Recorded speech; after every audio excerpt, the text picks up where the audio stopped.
Welcome to one and all for this special talk of PRL on cybersecurity awareness.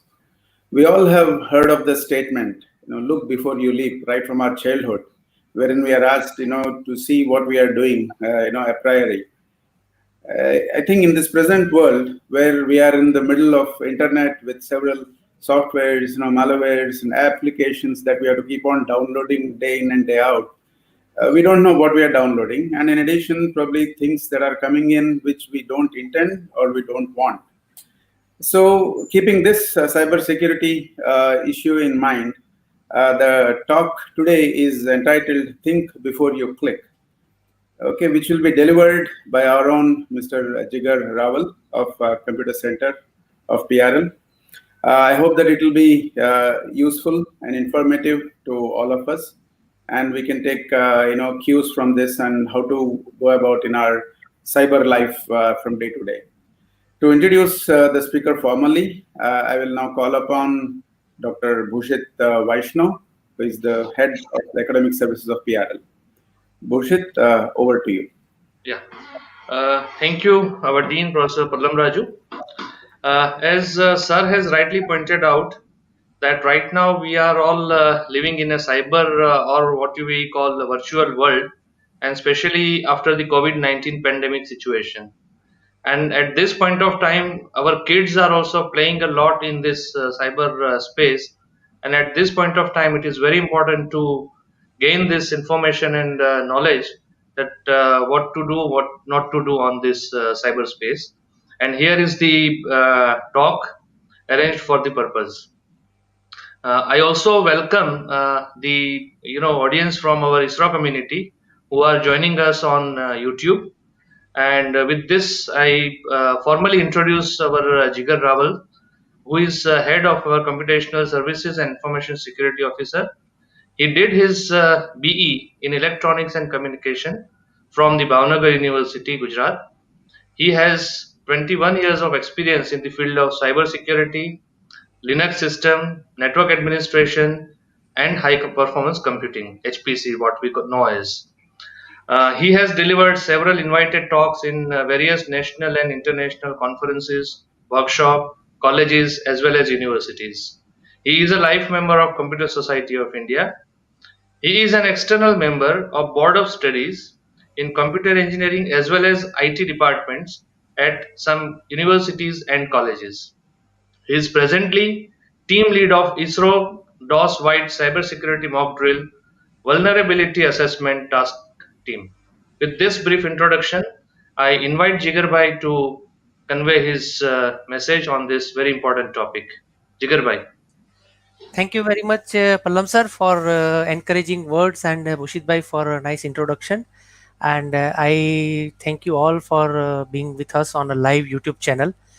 And I also wish all of us and all of you to be a very happy New Year and healthy and safe New Year because of this ongoing pandemic conditions and situation.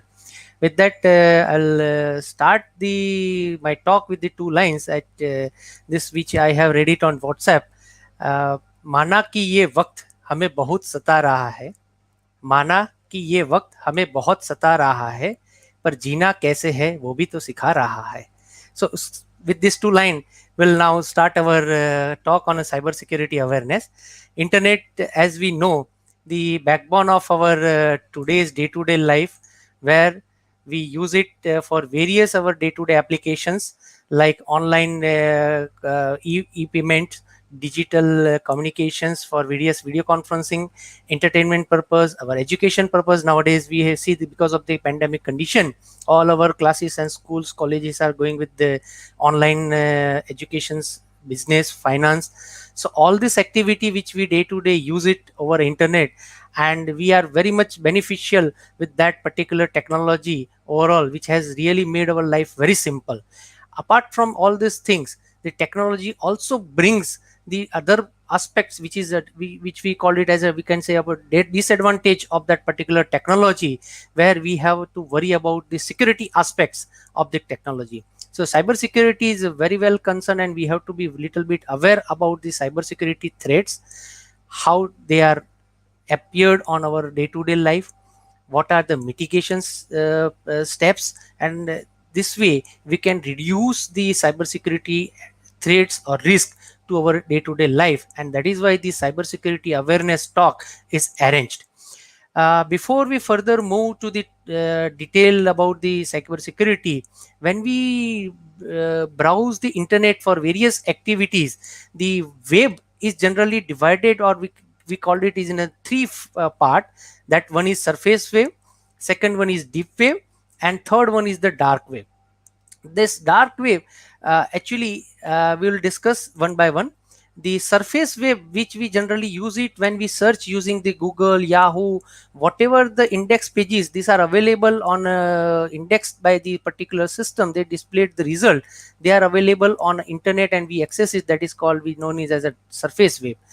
When we go to deep web, that the certain information which are not indexed or not possible to index by these search engines, which are accessible only when we do some authentication or some mechanism by which we can directly access, that goes into a part of deep web, where we contain, let's say for example, we call it as a, suppose we, when we access our email, generally this email requires authentication, we do not access it by simply searching into the Google.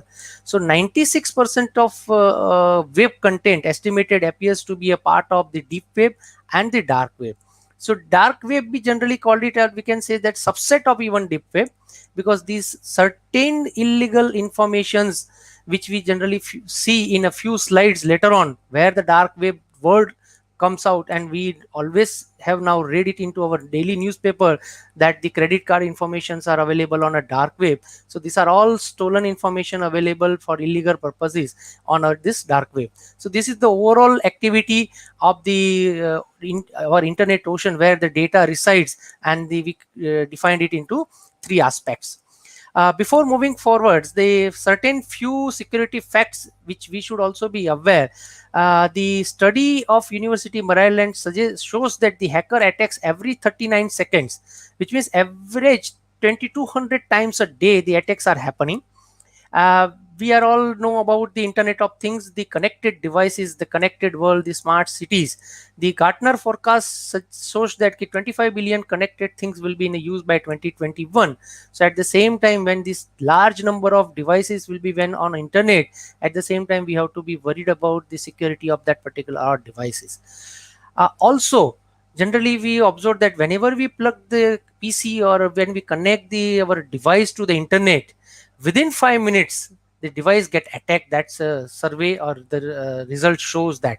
And the specific exploit, which means if there is any vulnerability within that targeted system, that can be used in 24 hours.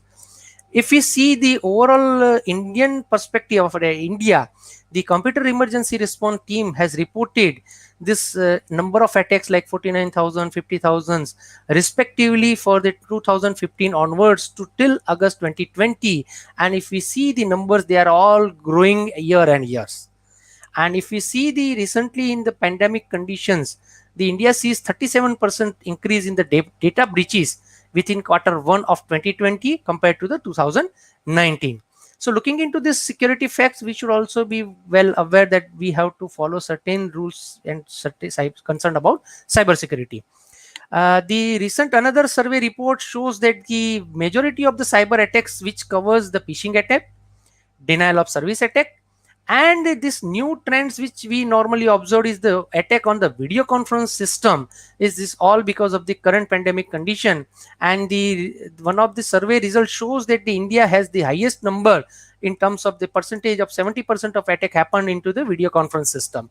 So that shows the how the paradigm shifts from the attack perspective, how the attackers are advanced and they are targeting the more and more different ways and technologies to attack on devices. Some of the cybersecurity incidents, if we see recently, which are reported in last year or two, that this big basket has data breaches, 2 crores of users are put information on darknet, Zomato has hacked 10 crore of it. This is almost a few days back, the 10 crore Indians data cards are still, and dark web, available. So dark web, which we have seen that these are the information available in dark web, which we just discussed in the few slides before, where the illegal informations, illegal activities are happening. So that's why now we are having this word in the now day-to-day newspaper activities. Apart from that, the if you see the perspective of India about the cyber attack, 375 cyber attacks daily happening in 2020. This is the shows the results of overall analysis of various activities over internet. Along with that, internationally at various hacking attempts happened successful. The Adobe, Facebook, Google, they all have some incidents happened reported, and they have taken corrective measures also. Along with that, certain things happened with the Twitter account. This is all happened almost with our, we all know about our Amitabh Bachchan sir Twitter account was hacked. The SIM card, now mobile is nowadays very heavily used for our online activities. So now attackers are also targeting the mobile SIM card also to attack and get the money from that particular attack. Our Aadhaar card details were also available. The Cosmos Bank Pune has also one big online fraud of rupees 94 crore, and the attacker attacked the internal system of SWIFT to perform the money transfer, and successfully they could do some activity, and ultimately the SIT recovers money, certain money from that also.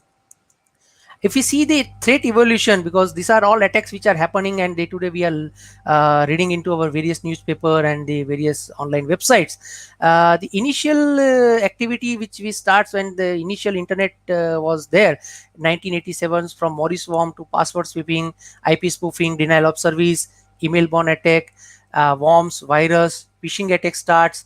So if we see this from the threat evolution, the pattern changes. The attacker change their way of attack methods, and they try to they are try to find, they are exclude it from the various identification mechanism that we will discuss later on in that.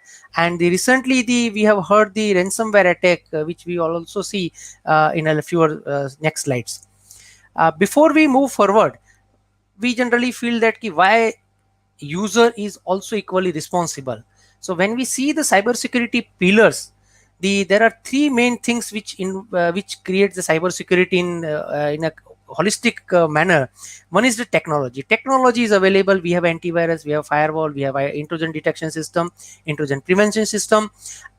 To configure that and to use it effectively, the process is also involved, where policies comes in picture, procedures are there, how to configure, what to do, what not to do, and all these procedures are there, which ultimately this comes to a people, those who are managing these devices or those who are using ultimately these devices. So when we talked about the people, the cybersecurity awareness or training is very much essential to use it effectively, to stop these cyber attacks very effectively and efficiently, if we are all worked in it together. So when we talked about our end user aspect, we just try to cover more on these aspects. We know that, do we really care for online safety just as much as our home?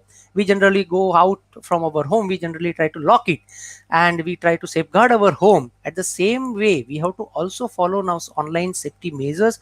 We have to behave in such a way that to protect us against the risk and threats which are comes with the technology, and that is we known as a cyber safety. And that example is safe browsing, safe email etiquette we call. And we generally known is as a 90-20 rule, which normally we have seen at various places, but in cybersecurity also, the 10% is the technology generally we consider, and the 90% is ultimately we as a user or a administrator, those who are working on that. So 90% in that, if we see the simple example which I just say about the door lock, the 10% is the lock which is security as covered, whereas the 90% task means we do not have to forget to lock the door. We have to ensure that the keys are not lost, we have to safeguard the keys, we have to ensure the various other aspects of closing all the doors properly and so on. So that is 90% task which is covered as a part of safety. So that's the same way we have to follow our cyber safety activities. So generally questions are there, why still security issues are there? So one of the aspect which we have seen, that the lack of awareness. Even though we are not sometimes overlooked in some very busy schedules we are talking about, or trainings are not properly happened. Second, we have not accepted as an integral part of our daily life. If we see our human body and if we compare the computer, we generally have a vaccines. Similarly, there is antivirus, we have antibiotic, we called it as a patches in terms of security or computer security. Intrusion prevention, we have a firewall in protecting this in computer. Healthy lifestyle, which also says that good computing habit. That's a major crux of this entire security aspect. Once we follow the good computing habit, we can reduce the surface of the attack. Also, it is overlooked in terms of freedom and the budgetary constraint. That is also one aspect when in cyber security issues. Sometimes the implementation are not as per the standard based security practices or guidelines. That is why when we see the cyber security pillars, where if you see these all things, the people is the main core crust at that. And another aspect is human psychology. It's a very poor thinking. Sometimes it happens that why I should worry about the cyber security, I do not use this, I do not have this information, still why should I worry? So in next slide we'll see why we should all worry. Second, very important, is free. Wherever we something find out the free, we immediately click, we download, we use it and so on. But there are certain threats which also comes with that, which we should also understand that. So next, the thing is why security is important and what happen if we ignore. The first thing happen is the victim of the cyber. So we'll be victim of the cyber if we do not think of or we do not consider the cyber security as our integral part, which means we will lose many things. And that is why we have seen in various day-to-day newspaper that about the money stolen, credit card stolen information, and various other attacks on a cyber to a person.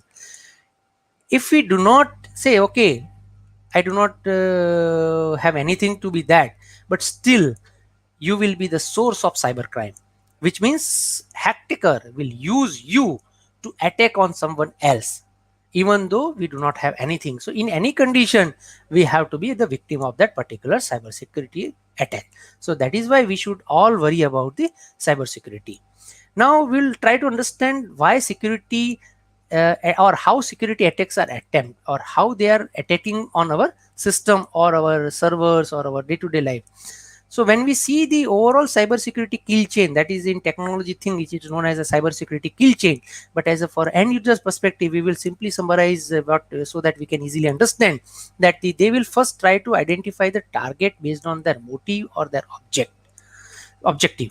So based on the target, once they identify the target, accordingly the target, they prepare the exploit or weapon and find out how to deliver that particular weapon so that the victim performs some activity and they particularly exploit it and then control the particular machine or device through remote commands.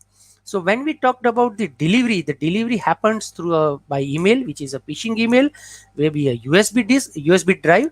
If you have seen, the USB is a very security vulnerability in terms of, suppose if you are somewhere outside in a cyber cafe, or you're visiting on airports, if you see some USB drive available there, do not pick up it and use it or connect it to a system. It may be having a virus or maybe a trojans. We'll see one by one what exactly the virus and trojans.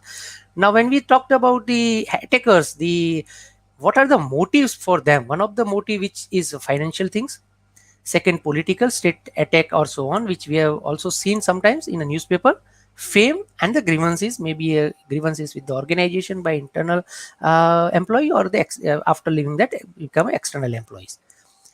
So when we talked about the primarily online threats, we try to cover up in a overall complete holistic approach from the computer to our family to our personal information. When we have a complete chain, then only the chain becomes strong, and that is why we have to consider the attacks or threats related to computer, our families also, because they are also uses the online facilities, online internet activities and so on. So when we talked about the computer, the primarily threats to the computers are ransomware, keyloggers, unpatched softwares, apart from the virus, worms and trojans also. When we talked about with the family, we have a cyber bullies. This is the new thing which is upcoming in our internet online activities, invasion of privacy, disturbing contents and so on. When we talked about the personal information attacks or threats are the phishing, social engineering attacks, identity thefts, and password. So we'll touch upon the few of them which are very critical with in our present scenarios because of the pandemic conditions, and other which are common, which are the threats. Before moving forwards, first of all, let us little bit understand on the new terms which generally as a end user have to little bit idea what are the things. So when we called it virus, worms, trojans, these are all the family of the malware, which is a software intentionally designed to damage or to steal the particular data or information from the user's PC. So virus generally infects the machine, and with the user intervention, it requires someone to click, then only the virus comes and infect the machines. Initially the attacks were happening through virus, then later on the modus operandi changed to become worms, to trojans, to spywares and adwares, and now ransomwares also. One of the thing which I would like to here emphasize more on the adwares, because whenever we are visiting various certain websites, we have seen the pop-ups of the advertisements, and this generally advertisement, if having the malicious links, and if we somehow clicked it, we will it quite possible that some virus or some worms or trojans may be entered or into our systems. So that way, whenever we are browsing the website, we have to very careful. Especially I would like to emphasize the browsing during the mobile, because of the small screen, it is sometimes difficult to differentiate the advertisement pop-up and the sites which we are browsing. It is little bit difficult, so that is why we have to little bit worry about that. The other risk, when we talked about the either family or to a personal cyberbullies, which we have just seen, where the internet is used to harass others people, and that is now happening, and we have sometimes observed that the behavior changes of our family members. Sometimes there's that way that cyberbullies is become to be a nowadays serious issue for risk with respect to our families. The spam mails are there which we are getting day-to-day activities. Identity theft, where the hacker gets our personal information and access our information like credit card, debit card, and try to do a financial transactions using our fake identity. Then the phishing websites, we have seen that email sent by attacker or malicious links through a email or fake website, they try to get the credentials of the personal information or like PAN number, ATM pin, debit card, and so on. We will see in more detail about the phishing in later sites. Now when we talked about the malware family, one of the attack which right now going on, if you have heard many news recently in our newspaper about the ransomware is nothing, as you we have just seen, that is a family of malware which generally encrypts the data of the user and ask for the ransom in terms of cryptocurrency, or we'll say Bitcoin, so that they will generate the decryption key, or they give us the decryption method to get the data back. And lot of things are nowadays happening. This is the screenshot of WannaCry ransomware, where it was happened I think around in 2017 somewhere, where lot of business has a lot of impact, because if the data is encrypted, you cannot proceed further. And at the same time, we also have to ensure that the backup of this and our system should also not be further encrypted, because when we take the backup, it is very critical aspects to check the backup of the particular system to restore back. So that is why the ransom is very critical, which we have to see in our day-to-day life also. One of the things which comes up is a keylogger, which is a very important to understand for the end user, because the keylogger can be normally two types which we have observed, is a hardware keylogger and the software keylogger. Keylogger is nothing but whatever the key depression which we are pressing on our keyboard that are logged, saved into some file or some mechanism, saved it and goes to a attacker through command and control center through some mechanism by some data communication. So we have to little bit worry about the keylogger when we specifically used our financial transaction from unknown computer, because if there is a hardware keylogger, it can log the key depressions and get the login passwords. So whatever the critical transactions or critical communication which we are doing, we should also little bit worry about the hardware keylogger. So to avoid certain things with that keylogger, there are required to follow certain good habits. We should use the updated and licensed antivirus. Generally, we have in budgetary concern that we discussed in few slides before, that security is overlooked because of the budgetary constraints. So we should use the licensed version of the antivirus and the operating system, so that we'll have a latest security patches to protect against certain attacks or certain threats. We also have to avoid installing the unwanted softwares, because if we install like free softwares or through pop-ups or some mechanism, that also sometimes install the software based keylogger and get the key depressions or login credentials of our banking transaction and so on. The password, which is very very important for our security, when we talked about it, the ensure that we should have a complex password in nature, but the complex should not be in such a way that we generally forget it. So I have given one example, that complexity how we can achieve this example which I have given. I request don't use it, but the example is the proverb or idioms which we generally use it in our Gujarati, so that when we use such type of our local vernacular language as a password, it might be difficult and become stronger also and complex in nature also, like which I have mentioned. And our Gujarati, bole tena bor vechai and na bole tena navgun. So this is the thing which we can evolve and make the password complex. Second thing, very important, we should not set the password which is very easily or guessable also at the same time. Again, we should not keep the same password for all logins, because if one password is breached, it might happen that all our login other credentials or our login other logins portals or our passwords that are also breached. Never write the password, avoid sharing the password, as well as nowadays the multi-factor mechanism like one-time passwords which we have observed when we do the financial transaction, that we should ensure to use that two-factor authentication even for the email access and the many other transactions also. So this way we can reduce the password related threats if we follow certain things.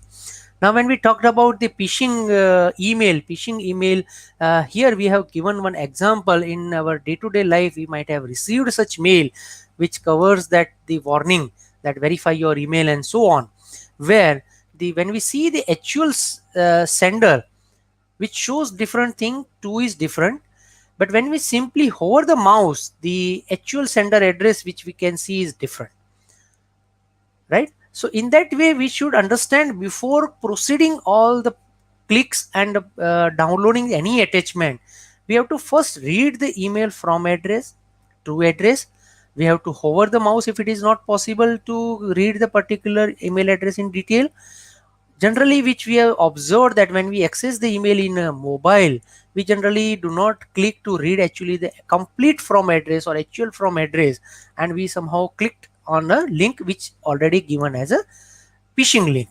So this is the phishing link, which is the message which we have given. So generally we have to avoid all the clicking on the phishing link. It goes to a phishing website. It's a spam mail, or we can say the phishing mail, where it the actual sender address and to address seems to be different when we hover it on a particular thing. So before clicking on any email link or any attachment, again request to read the email address very carefully. Now here we have seen that the mail comings, like normally we have received such phishing mail related to our banking transaction or banking activity. Again, the from address is genuine, appears to be a genuine, but when we hover the mouse, it also shows yes, it is no reply. But if you see the email address written, generally we have not observed like capital, small, and various other combinations, hash, and so on. If it is not there, we have to read it very carefully, the email address. Apart from that, we have to read the URL which is given. If you see the URL link which is given is a phishing link, which is not also encrypted link. Here we'll see how encrypted links helps here. HTTPS comes here. HTTPH, which means the secure website. Apart from that, if you see the URL written, it is not actually the O, it is a capital O or zero normally. So it misguides us, right? Using this type of link. So when we clicked it, it goes to a phishing web page and ask us the various information which generally we do not have to provide. Income tax related refund mails, we gradually we are getting it that we have a refunds and the from address appears to be genuine. Again, as per the previous example, we have to read it very carefully, the from address. The link is also given, and the link, once we click it, we have here it showing you for example purpose, which is the happened live with the various users in our day-to-day life, and we have taken it from that. So when we go with that particular link, we'll see that, oh, it's a genuine income tax website. But when we see the information which is asked, they are asking us the information for the card number, expiration date, CVV number or card verification number, and ATM pin. None of the organization like income tax or any banking websites ask all this information. So at that time, we should be alert immediately, and we should not provide all this information even though it is a refund of the income tax. So we have to be little bit careful. This is the income tax example.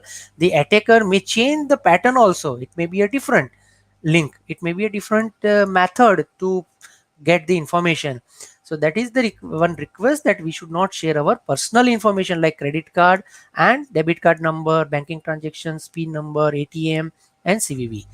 So in a brief, when we how to identify them, so we during the previous slides, what we have observed is that we have to first read the email sender address very carefully, and we have to hover the mouse if it is not properly visible, or we have to go to the full header of the email. This option is available with the email. When we see the full header of the email, we'll understand the complete path of the communication, and we'll understand who is the actually sender, what is the IP of the particular machine who sends the mail, and so on. Apart from that, we have to also read the text very carefully, because this there will be a spelling mistake, grammar mistakes, threatening words. If you have seen our previous mail, that there is a warning, if you we do not click on the link, the email will be closed, and so on. Or maybe your banking account will also be closed, or your credit card will be blocked. So such a threatening words, if that is used, which is not generally in our day-to-day sense by our genuine banking system or the other genuine organizations. So if we see the spelling mistakes, or we see the very frequent use of the capital letters, short forms, yours, like beautiful, like word, if you see this spelling, which generally we read it completely as a beautiful, they mask sometimes in such a way that we read it as a word beautiful. The spelling mistakes are there, warnings are there, account lock, etc. Apart from that, we have to read the hyperlink very carefully. Before clicking on the link, hover the mouse, read it, whether it goes to a particular specific website. If you feel that it is not going to a specific website, we have to immediately contact the respective organizations, that we will see in a previous slide, a few next slides, how to contact and register the complaints and so on. Sometimes it is also happened that nowadays the shortened URLs are also received in our email, which generally, for example, we have given that the URL starts with tinyurl.com and so on. This shortened URL, generally we do not know where actually it redirects, but when we clicked it, it redirects to some other website. So whenever there is a redirection happen into the email clicking on the URL, immediately be alert, read it very carefully before providing any information. Also, the attachment, whenever we receive the attachment, we have to be very careful before opening. Read the email again, address again, because it quite happened that the spammers try to misguide us by sending the email from our known sender address also sometime. So we have to be very careful in the phishing. Now with the web surfing protection, this Facebook and YouTube and Gmail and various others websites, they have really helped us in building the social networking. Our day-to-day communication become easy. So when we go with this Facebook website, generally we see such type of web page, and we try to provide our login password and do our various activity. But sometimes, as you said, the phishing things happen, and this is actually a phishing link which shows the web page as if it is a Facebook web page. And this attack recently happened in the 1st January to 2021, where cyber criminals has abused the Facebook ads in the large scale phishing scam and stolen the credentials of the Facebook user through Facebook ads. So around some 6,15,000 plus credentials were stolen within this method or using this mechanism. So generally that is why we have to a little bit worry about even when we do the web surfing. When we do the web surfing or when we do the searching, we also have to be worried. That's why I in our previous slide, when we see the phishing link, similarly you might have seen that the searching also shows some of the time the AD is written, advertisement. This is the advertisement page that also sometimes happen to be a phishing link.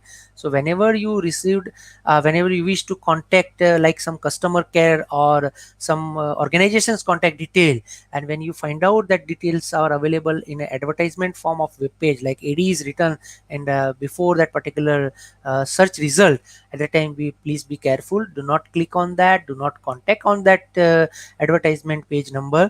There are certain incidents happen where the clicking on that number or providing or contacting that number, there is a financial loss happen to a certain users also, and that's why we request all our end users to be very careful about this.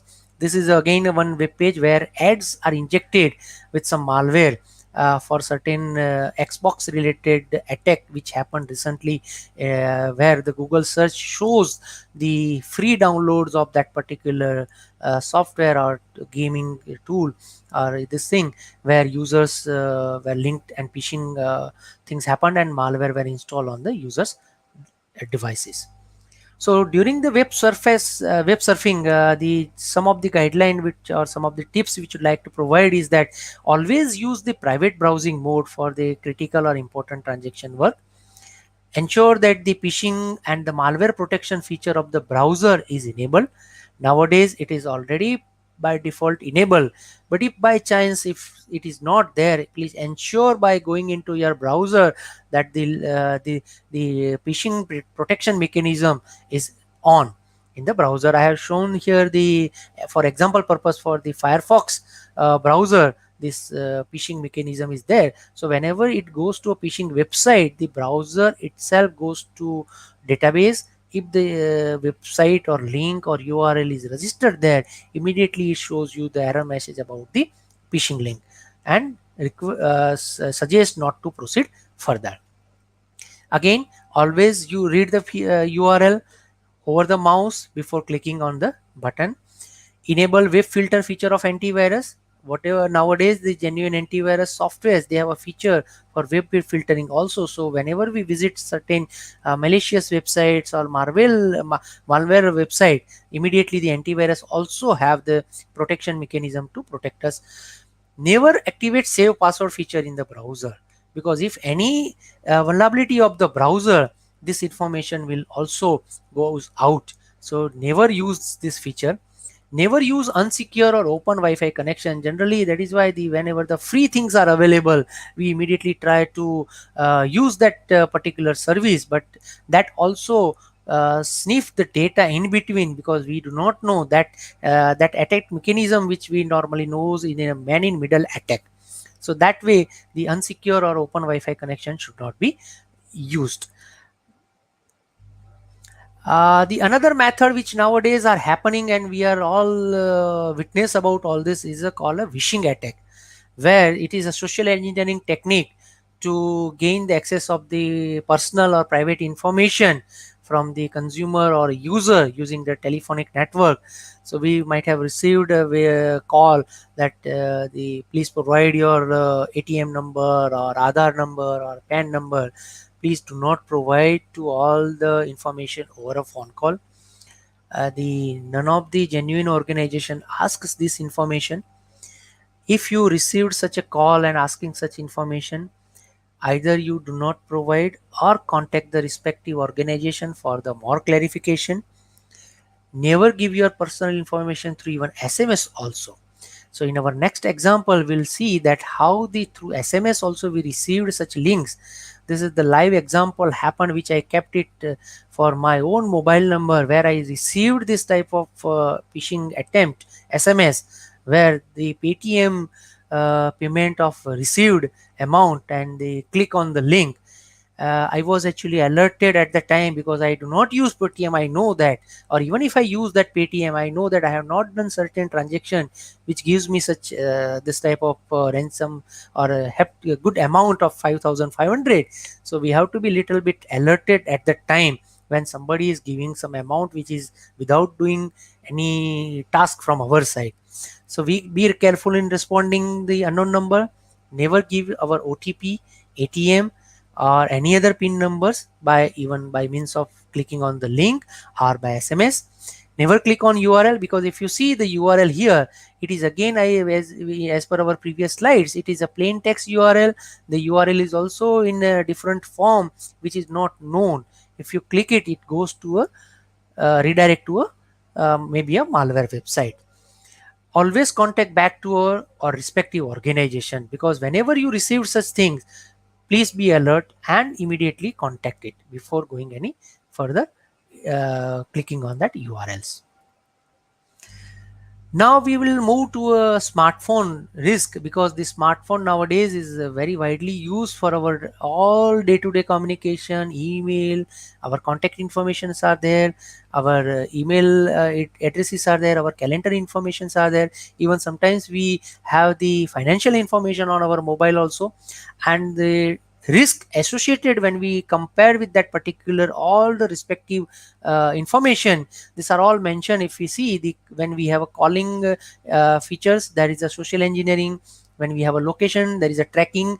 When we turn on the location, it is quite possible that somebody is tracked what our activities are, where we are going, what we are doing on which place, and so on. If it is Bluetooth, there is a risk or threat associated with the Bluetooth, Wi-Fi, emails we already seen in our previous websites. Even apps also, whenever we have applications, when we install the application, we should ensure that the applications are also having the limited permissions. We should not give the certain permission. Like for example, if you have seen that whenever we install the app, they are asking the information to read the SMS also. So such app, whenever we receive, for example, sometimes when we receive the OTP type of information, it's quite possible that this app will immediately fetch this information because we have given that information in our mobile. So before installing the app, or even after installing the app, please ensure that you have gone through the particular app detail. All the necessary permissions are given only for required task only. Otherwise disable the remaining permission so that we can safeguard our mobile. I was going through the preparing while this presentation, this slide, this information prepared by SIDEC. I liked it very much because within a one slide they cover all this mobile related safety measures. When we have a mobile, first of all we have to enable the auto lock, which we generally nowadays having that biometric lock. Apart from that, we also should be aware about the IMEI number of our mobile. Generally we do not keep it with us, but this is very important information at when we lost the mobile. This will help a lot. We have to ensure that whenever we do a banking transaction, or whenever we perform certain critical activities on the mobile, please ensure that we log off from that particular app, or we stop or disable that particular app. Otherwise it may quite possible that if we continue with that, and if somebody have that mobile, and by chance if he or she will be able to, or attacker will be able to get this information, it creates a lot of problem to us. So we have to ensure, because this is generally we have seen that whenever we use Facebook from the mobile, we kept all the things on. We do not log off from that particular thing. If there is any vulnerability within the mobile, this logging into any such apps can also allows the attacker to perform various other activities. Consider the tracking software. Regular backup the mobile phone. The backup features are nowadays available. We have seen we are keeping the backup on the Google Drive. So keep the backup so that in case of any emergency, you can restore your contact number, and we can restore your some of the important data. Now, when if some mobile phone is lost, what will happen? First of all, we have to register the police complaint to the nearest police station. And whenever we go to the police station, they are asked the various information about our mobile number, our IMI number, our service provider, and various other things. So ensure that these are all information are handy and available, and keep it with us so that we can register the complaint and we can help the police to get our mobile back. Certain times this location tracking block the SIM card immediately. We should contact our ISP or service mobile service provider to block the SIM card so that further activity cannot be performed using our mobile. We should use the locking mechanism of the phone, as in our initial first this thing part we have seen that we have to use it so that it will be difficult for someone to unlock it. Change the important password immediately. If your mobile phone lost, immediately change the banking password, email password, or social engineer network website password, so that we can further safeguard all our things. Now, when we talked about this cyber threats, the Internet of Things or the Internet connected devices nowadays are increasing, and there is a paradigm shift in the attack pattern also. The attackers are nowadays attacking the organizational infrastructure using even printers and the fax machine also. The one of the incidents which I have quoted here, where Checkpoint security service provider company, they have find identify and report this in, I think, 2017-18, that the attacker has attacked using the fax machine to the organization network, and get the entered into that and penetrate into the network. At the same time, when we talked about the medical devices, the wireless implantable medical devices are nowadays also being used, and at the same time we also have to worry about security aspect, and that is the reason we should all aware about the cyber security, so that with the cyber safety and our good habits of cyber activities, we can safeguard our all the devices. We have also observed that the Amazon Alexa also has a bug, and the attacker could attack it and get the information about all our activities, or even they can control in a such a way that the smart home can also be controlled by the attacker using this type of devices. Apart from the our this cyber attacks, the ATM frauds are also, we have heard at various newspaper or even various newspaper. This is the incidents which I have captured in, which happened into the, I think, in the West Bengal in 2018, where the attacker or the hackers, they have cloned the ATM card of using this type of mechanism. This is the cloning devices which they have fixed. This is the camera which they have fixed into the ATM system, ATM devices, and capture the PIN number and clone the card, use that captured PIN number to further withdraw the money.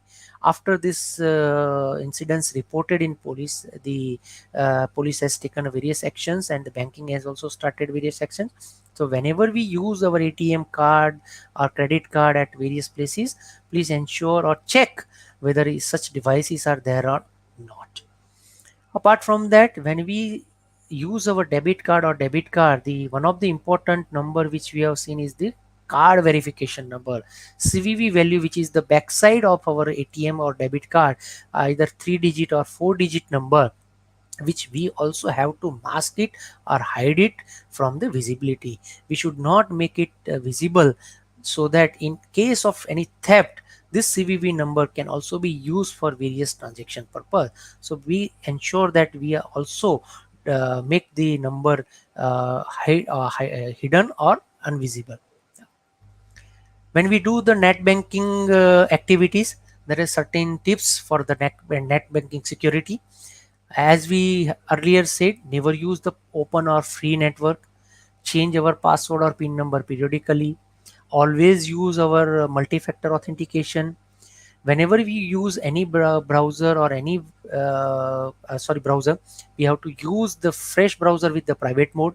Delete the history, cookies, ensure that the password save feature is not enabled, and so on. Never click on the link which uses HTTP. Always ensure the HTTP yes. And as we previously said, do not click on the link which is received by email, SMS, or even sometimes in the Google search engine. Directly type the URL very carefully and check and read the URL again before proceeding the further. Check the account and debit card detail periodically so that we'll have idea about transactions which we are performing. Never share the banking or any other personal detail by over a phone or by SMS or any other medium. Generally, there's a suggestion to perform the transactions, banking transaction, especially using laptop. There are ways to use it over mobile phone using apps also, but it's a personal. Generally, I felt to suggest all my even colleagues and the family friends also to perform, because sometimes the security issues of mobile or mobile any other app, this can be also having the security issues. Secure the CVV numbers and be careful while we use the debit card and credit card number. So when we not compare, when we see overall cyber security through our simple safety measures, through a computer to our family and the personal, if we follow certain good habits, we can reduce many of the attacks. Like for example, when we talked about our computer, we should use license OS, license antivirus, firewall. Keep the OS and antivirus updated and other software also updated as per the latest patches or security patches announced by the vendors or the OEM. Lock the device while we are unattended. Turn off the webcam while not in use, because generally it is our habit to keep either laptop's webcam or mic, everything turned on. And if there is any issue within the laptop, the activity can be tracked, or privacy can be at risk here. So never save login credentials. Always keep the backup of your important file, because if even though we'll try all our best, it's quite possible that there is something wrong happened with our system. If we have a very good backup, we can restore it and we can get our important files and data. When we talked about the family, because when we have a cyber security, we have to think about in a holistic approach, because a chain is as strong as its weakest link. Because if we have a very good habit as a personally, but if there is that habit is not there even in family or even in our society also in turn, that creates security issues which we have seen in our previous slide. Either we will be the victim of the cyber crime, or we will be the source of the cybercrime. So in that way, we also have to discuss and talk to our family members, kids, because nowadays we have seen that online educations and the mobiles are available with our kids and the children, or even our parents also, elder parents also. So they have to be also little bit aware them that these are the rules and these are the cyber safety measures which they also have to follow. Suppose for example, we are aware that we personally do not have to provide the bank details or ATM or PIN number over a phone. It's quite possible that the phone received at our landline number or to our one of the family members, and they are not aware, and if they provide it, it can also create a security risk or cyber threat for us. So again, tips for that, we have to discuss with our family. We have to inform them our cybersecurity safety measures, cybersecurity awareness. Incidents happen in our day-to-day life, so that they can also have a good cyber safety habits. At a personal level, we have to have a practice for good internet behavior, and that really helps to minimize the many risks, many threats to at a family level as well as our personal computer level. Manage our personal information carefully. Again, read URLs, secure the CVV numbers, and this all will help in overall aspects to safeguard our overall security. Now, very important information about the reporting mechanism. We are all aware about the threats, we are aware about that cyber incidents happened, but if we are not aware about how to report it, it is also creating a major problems. And whenever there is some incidents happened, if it is within the organization, each and every organization, they have an information security officer. So we have to immediately contact our information security officer about the incidents. Do not proceed anything if you feel that this is the incident, because that evidence will help further investigation into further detail analysis, and help to further propagate also in a network or within the organization. if the incidents happened with our at the personal level, like financial fraud or mobile crime or anything which related to our family also, or maybe even sometimes you feel that "Ki, this information which I need at incidents I have to report it," we can immediately approach to our nearest police station. Apart from that, our government of India, they have started this cybercrime.gov.in online web portal for registering the complaint in online mode.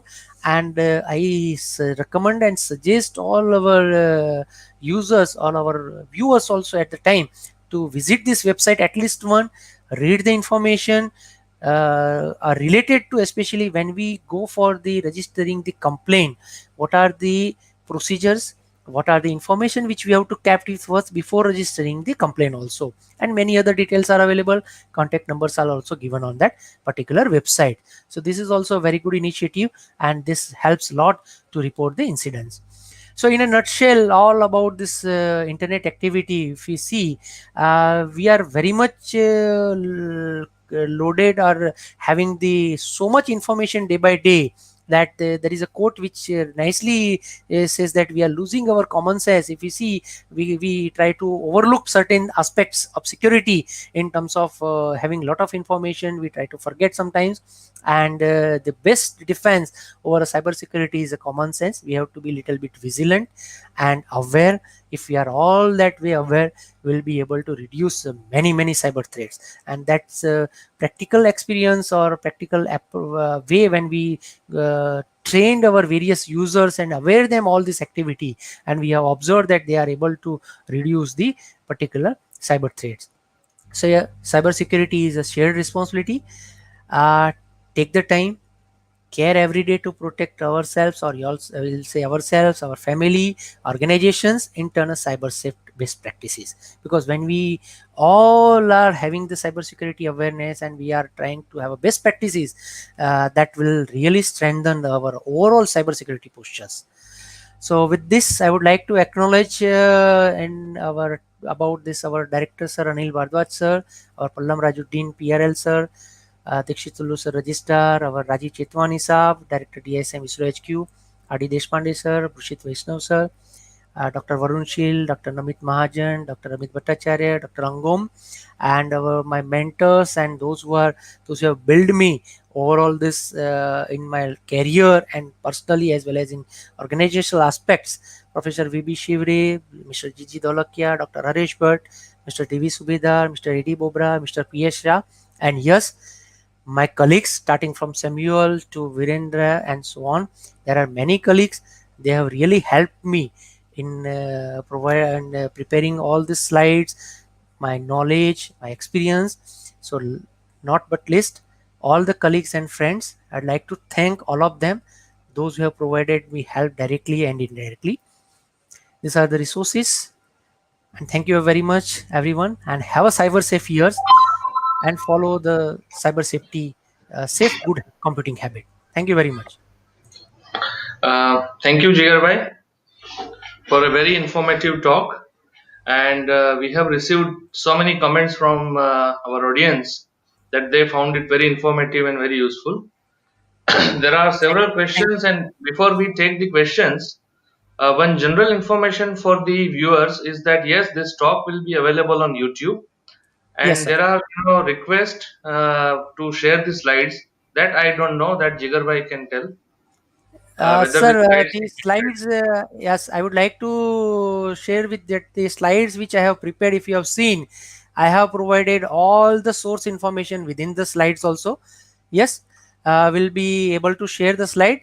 Whatever the certain information which we have kept related to certain which I have said live examples with certain modification, we can share the slide. There is no So issue in that. probably anyone interested can personally make a request to you. Absolutely, absolutely. Based on the request, we'll definitely share the slides, sir. Okay, now we probably take some questions. So first question, though you have answered, but let me put it. There is one Mr. Vismit Joshipura. He is asking that how to differentiate an official sites of bank and similar looking fake website. Probably Correct. this was addressed by you. Correct. That is why this, if you have seen in my slides also, I have given the example of the Facebook page. Correct. We have to, first of all, whenever we visit the website, we have to first read the URL, as I said, very carefully. And all the genuine bank website, I will say, they all have a security enabled website. So which means the URL starts with HTTPS. And when you click on that particular HTTPS lock button is there, you will see the digital certificate assigned to a particular organization websites. So read that digital certificate carefully. The banks have their genuine third party certificate, authority signed certificate, which has a validity from date and to date. And looking into all this aspect, will be able to find out the easily the fact website as well as the genuine website. Generally, the fake website, you generally received the link through such phishing mails or by SMS. That is the normal attack pattern which we have observed. There may be another pattern also, maybe in future, but this is the currently which we have observed in our day-to-day our life. Okay, so we move on to next question. The next question is from Mr. Vishal Agrawal. Can we trust on antivirus software? I have heard that they only first create virus and then make patch for it. Yes, regarding this antivirus, we have not talked about anything which relate to trust. Yes, overall, it's everything. Internet is on a trust which we have seen, and that is why the informations are available. But yes, there is also malicious things happening over internet. Regarding antivirus, this is a complete holistic approach to ensure the overall security. So when we have an antivirus, when we have a good cyber safety computing habits, when we have a web filtering mechanism, when we browse the website very carefully, all this collectively ensure us to have a secure environment. So this is the only overall aspects which we have to cover. So using this antivirus tools, yes, this is also one part of our technology. That's why I said 90 by 10 rule which I have mentioned, which we have to follow with that. Okay, fine. So next we move on. There is a question: can we trust on offline password storing management apps such as KeyPass for storing passwords and other nodes? uh, if we see personally from my experience of this thing, I generally prefer not to use any app or any mechanism to store the password. God has given us a very good memory mechanism mind. Let's utilize this very effectively. And I think if we remember our olden days, or when we see when we were having the not mobiles or such internet, we all have a telephone numbers memorized. Even if we memorize some of the up to certain years, even mobile numbers also, even nowadays also. So that's a great thing which we use it just only to remember the password. It's my personal suggestions and personal view on that. Yeah. Next question by the same person: is two-factor authentication really secure? Sir, yes, I mentioned this is completely a holistic approach we have to adopt to safeguard ourselves. Hackers have also identified the way to bypass the two-factor mechanism also, but this is all a holistic approach. Defense in depth mechanism will help us always to secure and safeguard us. Okay. We move on to next question. It says when payments for Google service, YouTube, American universities, etc. are made using credit card, they take CVV by manual entry and without OTP verification. So normally, probably this is in international Yeah, payment. This happens. international transaction. And with this question, I would like to again just share with the information that our recently the Reserve Bank of India, our RBI, has requested all the banks to block the international or certain transactions on the all the debit cards and credit card as a default. As and when there is a need, user need to go to particular account and enable that international credit card and debit card transaction. So again, the request is that if there is no use, ensure go to your say banking websites and ensure that the credit card and debit card international transactions are not required, then it is disabled. Even it is recommended to set the limit amount for the transactions also, so that we can reduce that particular risk at that using this type of facility available by various banks. Okay. So next question is from Monia Dikshit. How safe is incognito mode in various browsers Generally, or the private? various browsers like incognito mode in Chrome, private mode in Mozilla Firefox, they try and try the mechanism in such a way that the malicious activity generally they try to protect into the private browsing mode, and that is the reason that they suggest that private browsing mode generally do not have the cookies or history so to be saved in the browser, so that we can further protect our activities using this private mode.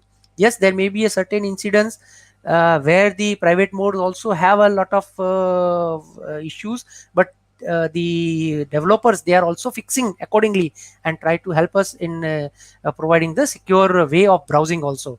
And that is the reason, if we have seen that the in last almost a year, the Google Chrome and the Firefox and the Microsoft, they have really changed the browsers and provided various mechanism through the updates. So also ensure that your browser is also having the feature enabled to continuously update as and when the updates are available from the developers. Okay. Next one is from Mr. Vishal Nayak. How to secure Google Drive from mobile? There is no password option there. Sir, this Google Drive, that is why I requested that Google Drive available on a phone or when there is a no password. If so far device is within our control, it is fine. If you feel that there is device is not within our control, you immediately take the precautionary measures to change the password, first thing. Secondly, the Google, if you have seen, the features are also available where it says that the logout from the all the remaining login sessions, certain features are available with that. So using that feature, you completely sign out from that particular all the session login which are available or live on the particular activity. Okay. So fine. Next question is from Vaibhav, PRL.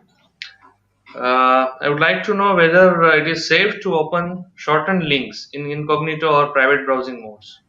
It is safe to open the shortened link, but as I suggested in my presentation, that read the URL carefully, because shortened link redirects to another website, and if it is a malicious type of URL, then only we have to be have a precautions or measures and threats related to that activity. So opening the shortened URL is not a issue. After opening, we have to read the URL carefully before providing any information or before acting further activities. Yes. So here is a comment coming from LPSC, and we acknowledge all similar comments who are appreciating the content and the information shared. Thank you very much from all those who have provided a positive feedback. Also, I'll say thank you for even if it is a negative feedback also, because that helps to improve our presentation as well as our area of knowledge required to be present to the audience. Thank you very much. Okay. So next one is from Mudit ji.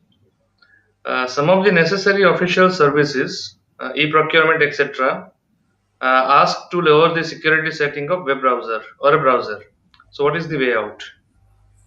Sir, initially, I would like to say that the certain websites, if they are providing for such lower down the security, if it is really critical to perform and there is no option, you can lower down for temporary for that activity only.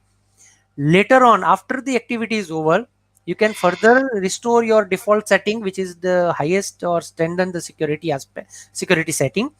But nowadays it is observed that the majority of this such type of online secure activity software developer, they are changing their architecture, they are changing their software to provide the more secure and environment for this entire activity. Okay. I think there are no more questions. So with this, we thank you, Jigar bhai, for Thank a you very much, fantastic and talk. thank you all. Thank you very much. Yeah, Thank you. Thank thank you. you.